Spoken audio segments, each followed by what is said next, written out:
Why isn't it working? Why isn't it working? 14 more horse games. The dark spider Oh, because it's all put together. Yeah, except for one. I was out doing a delivery one late night. It Wait, was pause probably it. the longest drive I'd have ever taken for a pizza delivery. From the pizza place I worked at, it was a 20-minute drive, which Guys, isn't turn too it up. crazy out where I live. Plus, they ordered 4 large pies, so I figured it was a party and I would get a much bigger tip. Navigating the dirt roads at night was always annoying, though. I pulled up to the given address. It was some old, sketchy-looking building, literally in the middle of a forest clearing. There were no cars parked anywhere, or any lights on. I put my car in park and called my boss. I asked him to reread the address at least 3 times to make sure I typed it in right, but that checked out. I could tell he was in a really bitchy mood, and he told me to at least knock on the door and check it out. He would normally get mad if we took back 1 pie, but I was afraid of what he would do if I brought back 4. I was insanely unnerved, but got out anyway and forced myself to the front door of the building. There was no doorbell, so I just knocked really hard. I heard nothing and didn't really expect to hear anything. I was extremely disappointed, not because nobody answered the door, but because I was realizing that it was all a waste of time and gas. I knocked one more time out of desperation,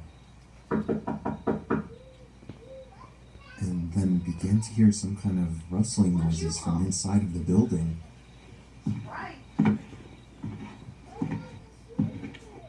I knocked again and yelled that I was the pizza guy.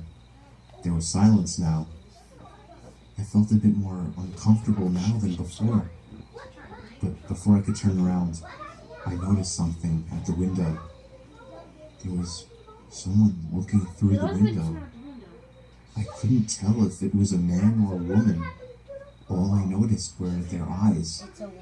Their eyes were open wider than I knew possible, staring intently at me.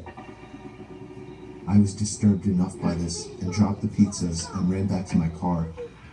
The shitty thing wouldn't start until turning the key for the 3rd time. I drove off the grass and back onto the dirt road, but I felt the car rocking about, shaking and bumping. Something wasn't right. I didn't make it far from the building before I started hearing a sharp scraping sound coming from outside. There was so much resistance that I couldn't even drive. The car came to a stop. I got out of the car to check what the hell was wrong. A chill ran up my spine as I began to feel like my heart was constantly skipping beats. My tires had been slashed and had completely fallen off the rim. Not just the front though. All 4 tires were slashed. I realized somebody did this when I was knocking on the door to that building. Instead of running, I got back in the car and locked the doors. I was so close to that building, I could practically see it from where I was if it weren't for the trees blocking the view. I dialed 911 and explained everything to the operator. She told me the cops would be over as soon as possible and that I need to stay hidden.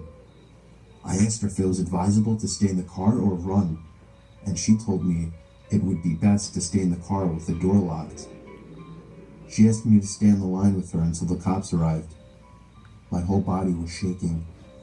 In all directions, there was nothing but dark, seemingly endless forest. I knew it would take forever for the cops to get there. I was not comfortable with sitting in that car so close to whoever did this. The next part, though, is what utterly destroyed me. It still shakes me to this day, and I hope nobody ever has to experience this kind of fear. As I was scanning all the windows, making sure nobody was outside, I looked in the rearview mirror, and there was the same person. The same person I saw at that window. Eyes open wider than ever. I could see now that it was a woman, and I could ever so slightly see a smile begin to spread across her face. I opened my door and full-on sprinted into the woods, not caring how much noise I made. I ran until I was out of breath, which didn't take long, and I hid behind a giant log on the ground.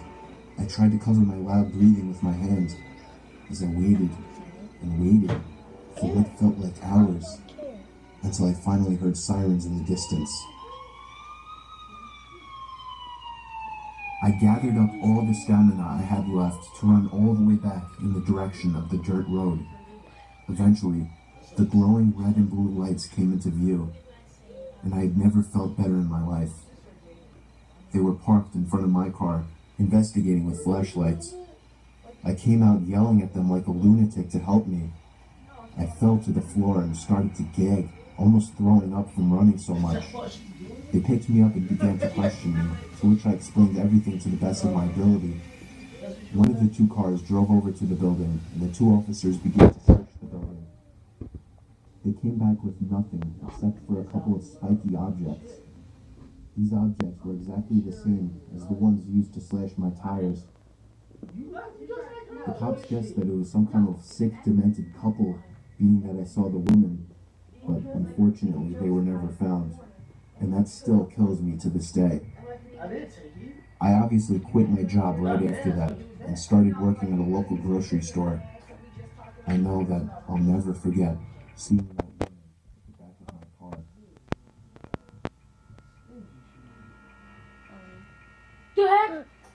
Bro.